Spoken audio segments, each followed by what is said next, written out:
Today I deleted my Facebook account. Now there are lots of opinions about it. Why would I disappoint my followers? Why would I stop using it from a marketing point of view? The more I thought about it, the more I read the comments, the more I thought about Facebook, the more I realized that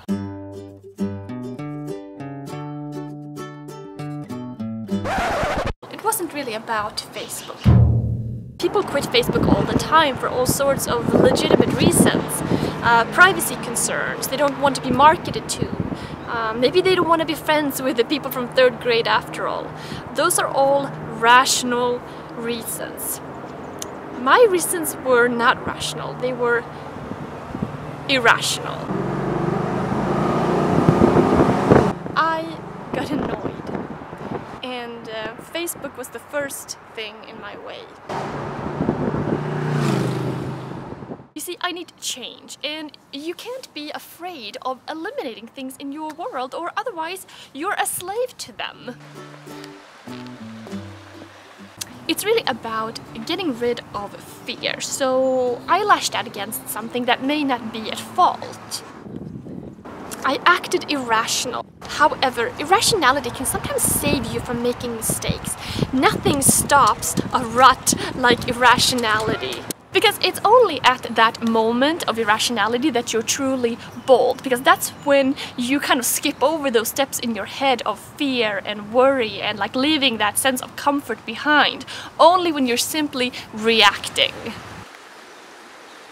Because think about it, how can things possibly change if everything stays the same around you? Everybody have irrational notions, however most people don't act on them. But maybe they should. I mean, kids act irrational all the time. That's why they leave home, that's why they take risks and do stupid things. And it's a good thing that they do, because if they didn't, I mean, nothing would really ever happen. I mean, when you really think about it, anything good, or at the very least interesting, comes out of irrationality. I mean, music is irrational, art is irrational.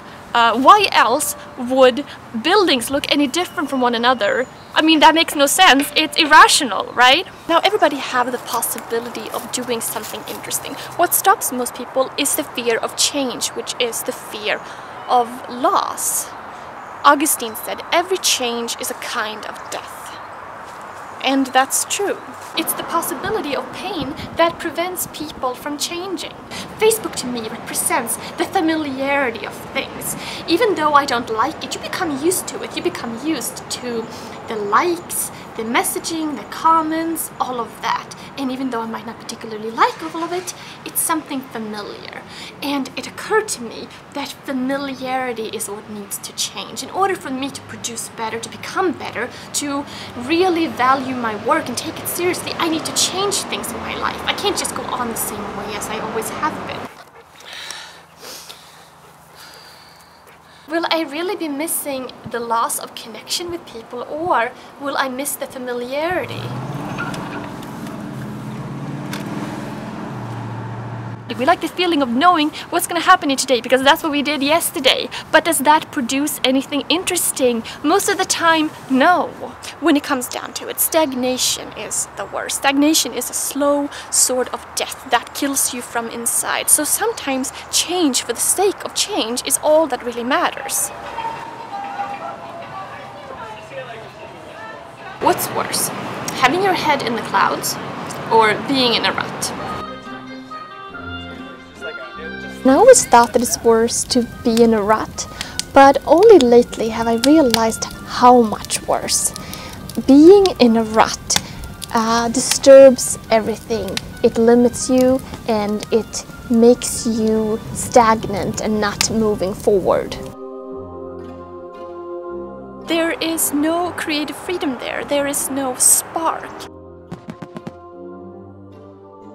And without spark, you can't really create. You can't really be the person that you need to be. I mean, after all, you can't really make yourself read more books simply by putting some books on the nightstand next to your TV. You have to actually destroy the TV. You have to get rid of it so it's no longer in your life.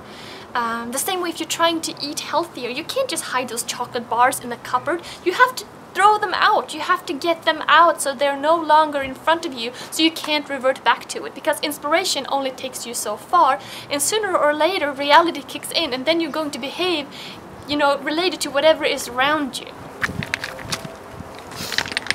One thing that has always bugged me is this idea, this concept, this overused concept of diversification. Don't put all your eggs in one basket.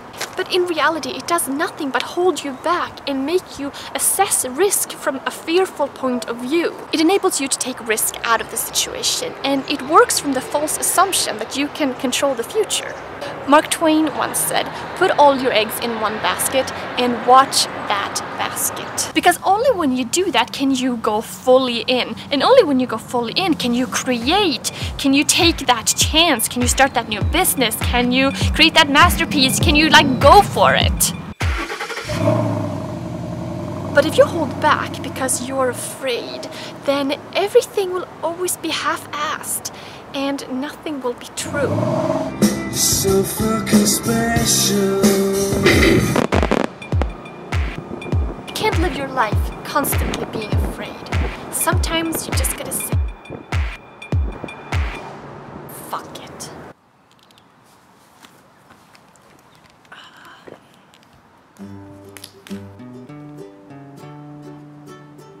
And that's why I quit Facebook.